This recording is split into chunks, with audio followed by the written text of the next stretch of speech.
কি দেখলাম, এলো অরূপ বিশ্বাসের জড়িয়ে ধরে দুটো ছবি তুললো, বেরিয়ে গেল। এটা দেখলাম আমি। অরূপ বিশ্বাস, শতাব্দী দত্তা একদম হায় হায়। कहीं मत जाइए क्योंकि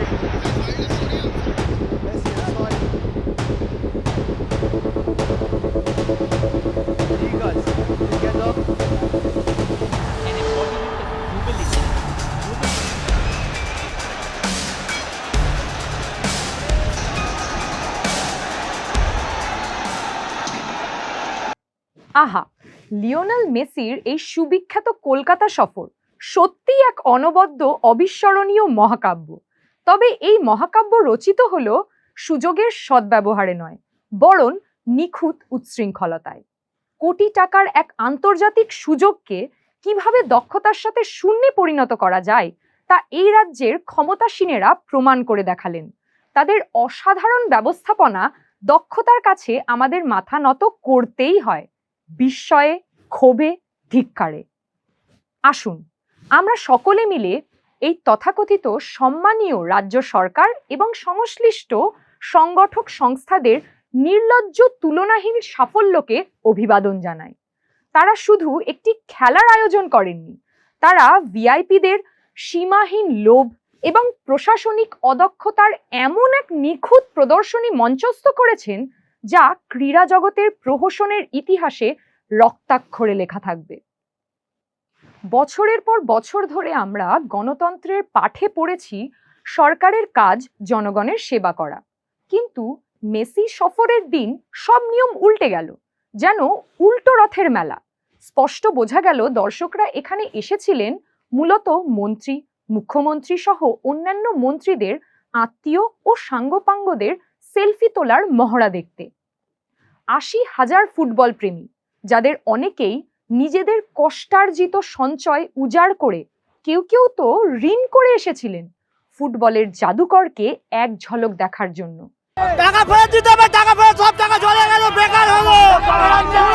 কিন্তু তাদের সেই হাজার হাজার টাকা ছিল আসলে নব্য ধনী কিছু মাফিয়া এবং রাজনৈতিক নেতাদের জন্য আয়োজিত এক বিশেষ সেলফি পার্টির প্রবেশ মূল্য।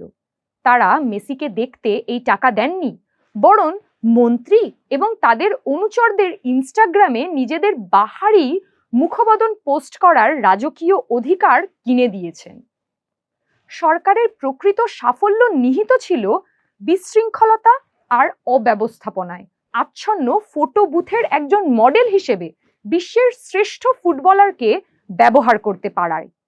আর এই অসাধারণ প্রদর্শনীতে অংশ নেওয়ার বিনিময়ে টিকিট কেটে আসা সাধারণ দর্শককুল শুধু ক্ষমতার দম্ভে স্ফীত পশ্চাৎ দেশের এক সুবিশাল তরঙ্গ দেখেই তৃপ্ত হতে বাধ্য হলেন। শৃঙ্খলা, এই সরকারের কাছে তার মূল্য কি? নিরাপত্তা ব্যবস্থা ছিল এক পরিহাসের বিষয়। যে পুলিশকে ভিড় নিয়ন্ত্রণ করতে বলা হয়েছিল, তাদের কাজ কি ভিআইপি সুরক্ষায় নিয়োজিত থাকা ছিল না? আর গ্যালারিতে বসা ৮০,০০০ মেসি ভক্তের দৃষ্টি যারা আড়াল করল, মুখ্যমন্ত্রী ও অন্যান্য মন্ত্রীদের আত্মীয় স্বজন এবং সাঙ্গপাঙ্গদের নিয়ন্ত্রণ করার ক্ষমতা কি পুলিশ আর ইভেন্ট ম্যানেজমেন্ট কোম্পানির আছে? ঘাড়ে মাথা থাকবে তাহলে? তাই তারা ভিআইপি সেলফি শিকারীদের সুরক্ষা দিতেই ব্যস্ত ছিলেন, নিজেদের সরকারি কর্তব্যকে ডাস্টবিনে ছুঁড়ে ফেলে দিয়ে, যেমনটা তারা করে থাকেন সর্বত্রই। আয়োজকদের বিশ্বাসযোগ্যতা যেমন তাসের ঘরের মতো দ্রুত ধসেছিল, তেমনি ভেঙে পড়েছিল ব্যারিকেড। প্রতারিত দর্শক অনিবার্যভাবে ক্ষোভে ফেটে পড়লেন। একদল উচ্ছৃঙ্খল তখন সরকারের ফাঁপা প্রতিশ্রুতির মতোই স্টেডিয়ামের কাঠামো ভেঙে টুকরো টুকরো করে দিয়ে গেল। এরপরই এলো এই মহাকাব্যের গ্র্যান্ড ফিনালে, টাকা ফেরতের নাটকীয় প্রতিশ্রুতি। নিশ্চিন্ত থাকুন, চিটফান্ডের টাকা ফেরতের মতো আপনার টিকিট মূল্যও পাবেন, তবে কবে তা শুধু তিনিই জানেন। এর নাকি তদন্ত হবে। যাদের জন্য মেসিকে দর্শকরা দেখতেই পেলেন না, তাদের বাঁচিয়ে কাউকে না কাউকে একটা বলির পাঠা বানানো হবে, ঠিক যেমন অভয়াকাণ্ডের সময় হয়েছিল। আচ্ছা, একই ইভেন্ট ম্যানেজমেন্ট কোম্পানি তো হায়দ্রাবাদ এবং মুম্বাইতেও মেসি সফরের ব্যবস্থা করেছিল। দুই জায়গাতেই তো চমৎকার অনুষ্ঠান হয়েছে, তাহলে ত্রুটি কার? শুধু ওই ইভেন্ট ম্যানেজারের নাকি সরকারের?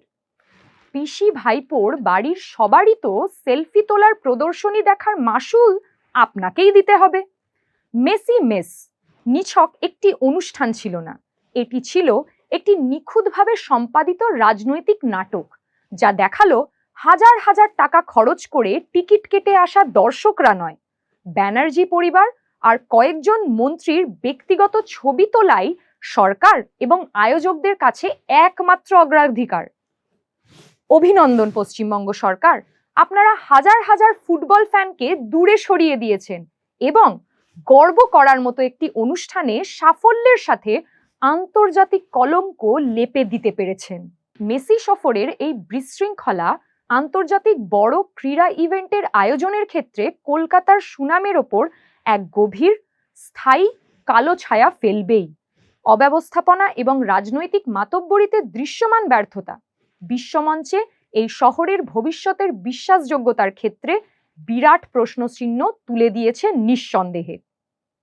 ভাঙচুর, ফ্যানেদের বিক্ষোভ এবং চরম বিশৃঙ্খলার মধ্যে মন্ত্রী ও তাদের আত্মীয়দের সেলফি তোলার জন্য হুড়োহুড়ির দৃশ্য বিশ্বজুড়েই গণমাধ্যমে প্রচারিত হয়েছে। কলকাতাকে আবেগপ্রবণ ফুটবল প্রেমীদের কেন্দ্র হিসেবে নয়, বরং এমন এক শহর হিসেবে চিহ্নিত করেছে যেখানে বিশৃঙ্খলাই পেশাদার ইভেন্ট ব্যবস্থাপনার মূল বৈশিষ্ট্য। আন্তর্জাতিক ক্ষেত্রের নামী ক্রীড়াবিদ এবং তাদের ম্যানেজমেন্ট টিম এখন ভবিষ্যতে কলকাতায় উপস্থিতির জন্য বিশাল অঙ্কের গ্যারান্টি দাবি করবে বা সফর প্রত্যাখ্যানও করতে পারে।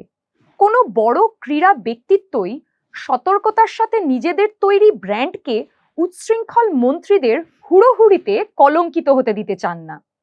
ফিফা বা আন্তর্জাতিক ক্লাবগুলো অথবা প্রধান ক্রীড়া ফেডারেশনগুলো নিরাপত্তার ত্রুটি এবং প্রশাসনিক অদক্ষতার পুনরাবৃত্তির আশঙ্কায় কলকাতাকে একটি উপযুক্ত স্থান হিসেবে পুনর্বিবেচনা করবে কি আর?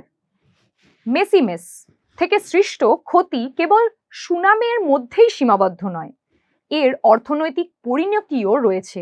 এই শহরকে এখন লাভজনক প্রদর্শনী ম্যাচ, আন্তর্জাতিক টুর্নামেন্ট বা কনসার্ট আকর্ষণ করতে দীর্ঘ সময় অপেক্ষা করতে হবে। এর ফলে পর্যটন, হোটেল ব্যবসা এবং টিকিট বিক্রি থেকে আসা উল্লেখযোগ্য রাজস্ব হার হাতছাড়া হবে। ভবিষ্যতে কলকাতাকে বিবেচনা করার ক্ষেত্রে যে কোনো আন্তর্জাতিক সংস্থা এখন অতিরিক্ত নিরাপত্তা, বীমা এবং অপ্রত্যাশিত পরিস্থিতির জন্য বিশাল অঙ্কের অর্থ দাবি করতেই পারে, যার ফলে এখানে কোনো আন্তর্জাতিক ইভেন্ট করা অত্যন্ত ব্যয়বহুল হবে। দিয়েগো মারাদোনার 2008 সালের সফর অনেকেরই স্মৃতিতে রয়েছে।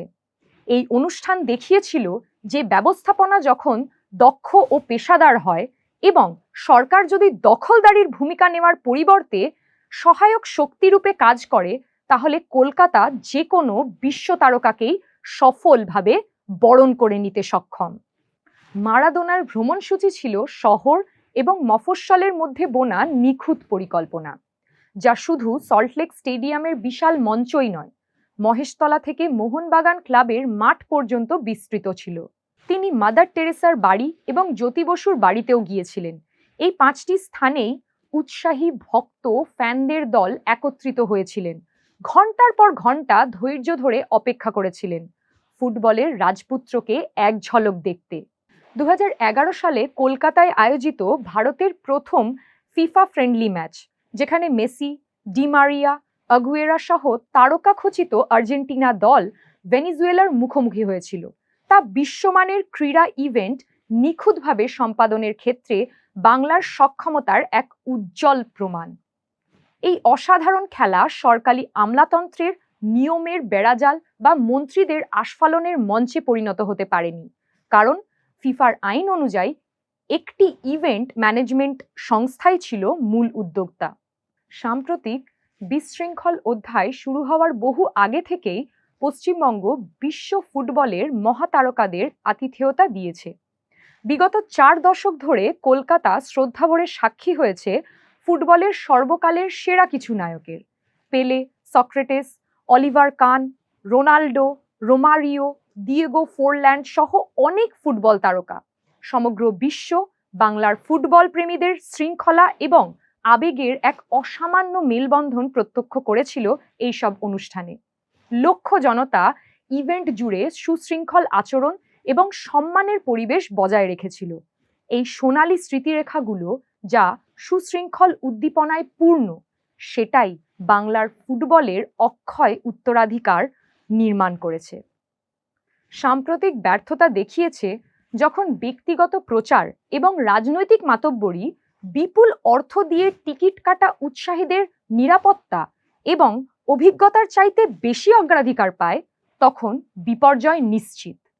যতক্ষণ না এই চূড়ান্ত বিপর্যয়ের সংগঠক সংস্থাগুলি এবং ভিআইপিদের সীমাহীন লোভকে খেলার প্রাঙ্গণ থেকে সম্পূর্ণরূপে বিতাড়িত করার গ্যারান্টি নিশ্চিত করা যাবে, ততক্ষণ পর্যন্ত মেসি মেস এর সেই দীর্ঘ ছায়া প্রলম্বিত হতেই থাকবে। এটা স্পষ্ট, এর জন্য দোষী নন ফুটবল প্রেমীরা। তারাই বাংলার ফুটবলের স্তম্ভ। সম্পূর্ণ দায়ভার বর্তায় ওই লোভী মন্ত্রী এবং স্বার্থপর প্রশাসনের কাঁধে। এদের ক্ষণিকের সেলফি তোলার জন্য অদম্য লিপ্সা যে কোনো উচ্ছৃঙ্খলতার চেয়ে বেশি ক্ষতিকারক প্রমাণিত হয়েছে। তাদের অহমিকা এবং সুযোগ সন্ধানী মনোভাব বাংলার সুনামকে অপূরণীয়ভাবে কলঙ্কিত করেছে। এই ঘটনাকে রাজনৈতিক লোলুপতার এক লজ্জাজনক স্মৃতিস্তম্ভে পরিণত করেছে, যা শহরের ক্রীড়া ভবিষ্যতের বিরুদ্ধে আত্মঘাতী গোলের মালা পরিয়েছে। Don't forget to like, share and subscribe to stay updated with the latest incidents. Hit the bell icon to never miss an update. We will see you next time with more news that matters. Stay informed, stay safe.